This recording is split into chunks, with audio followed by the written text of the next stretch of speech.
Our book today in the Thom Hartmann Book Club is Stop Being Reasonable, How We Really Change Our Minds by Eleanor Gordon Smith. This is from the introduction.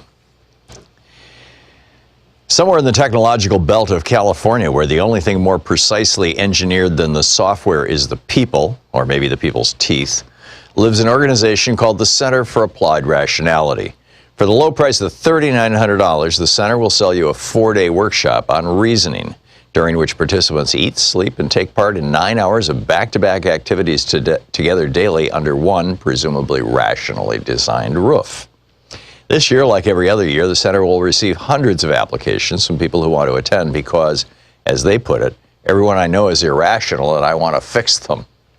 These folks make for an easy punchline, a good group to laugh at, but it turns out many of us make a version of the same mistake when we think about persuasion.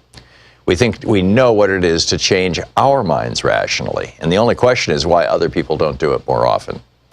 The ideal mind change is calm. It reacts to reasoned argument. It responds to facts, not to our sense of self or the people around us. It resists the siren song of emotion. People like to talk about the public sphere, if there is such a thing. Then its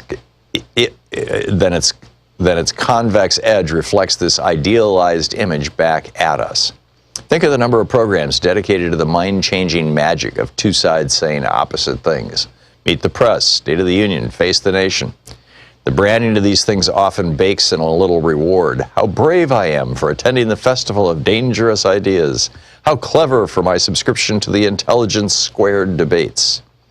The proper way to reason, at least according to our present ideal, is to discard ego and emotion and step into a kind of disinfected argumentative operating theater where the sealed air conditioning vents stop any everyday fluff from floating down and infecting the sterilized truth. Years ago, I used to share this view. I'll tell you why, even though it will rightly want to make you take my lunch money. When I was in school, I was a champion debater, which was another way of saying I spent my weekends wearing a blazer and telling people in precisely timed intervals exactly how wrong they were. My teammates and I constructed arguments for 20 hours a week, putting premises in the crosshairs with the unblinking accuracy of people whose whole egos were on the line.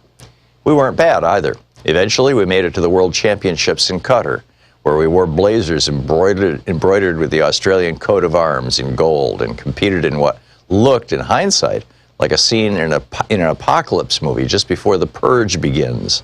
All of us in matching uniforms on fleets of white buses being shepherded through the desert haze to auditoriums where we would sit locked up together for an hour, surrounded by stopwatch-wielding officials. Debating left me with an attitude toward persuasion that was as precise as Euclidean geometry. Find the foundation, show why it's wrong. Buttress analysis with evidence. Emotion is for decorative flourishes only. Do not expect it to be load-bearing. Of course, I knew you could change minds by appealing to things like emotion or your opponent's sense of self, but doing that seemed kind of base. It felt nobly sportsmanlike to arm yourself with argument alone. It was the intellectual equivalent of turning up at dawn for your duel with your pistols shined and paces counted. It was how you were meant to fight. This perspective began to change after I produced a piece for the radio show This American Life in 2016. The idea had seemed simple. Turn around to my own catcallers, men who had wolf whistled or made sexual comments to me on the street, and try to reason them out of doing it again. I spent hours giving these men all the evidence, all the reasoning, all the fancy footwork with premises. But after dozens of conversations, I walked away defeated. Over and over again, they walked away from our conversations as sure as they'd ever been that it was okay to grab, yell at, or follow women on the street. These men didn't seem fundamentally irrational or unstuck from reality. In fact, in a funny sort of way, I quite liked a few of them. One told me he modeled his courtship rituals on the animal kingdom. I'm just another paradise bird flaunting my stuff, he said triumphantly, as though this explained everything that needed to be explained. That's a good line. He made me laugh, but I couldn't change their minds. The experience deflated me, not just as a person and as a woman, but as someone who has always been optimistic about our ability to talk each other into better beliefs. We finished recording in November 2016, right after the U.S. general election, which set up a grim backdrop for a newly found pessimism toward rational debate and persuasion. But when the piece aired, a strange thing happened. I was inundated with interview requests. Could I write a 10-step guide to changing minds? Would I accept an award for the successful use of rational persuasion in public? What advice did I have for talking people out of being workplace harassers? I was astonished.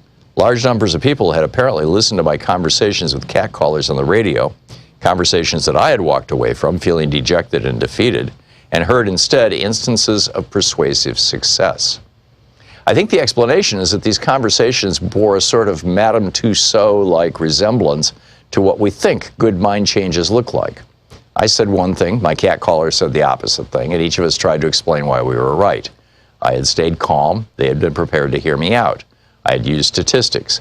It looked for all the world like a rational debate, and the fact that I had failed to change any minds with this approach disappeared under the shadow of the unquestioned assumption that I deserved congratulations for even trying. I started to smell a rat.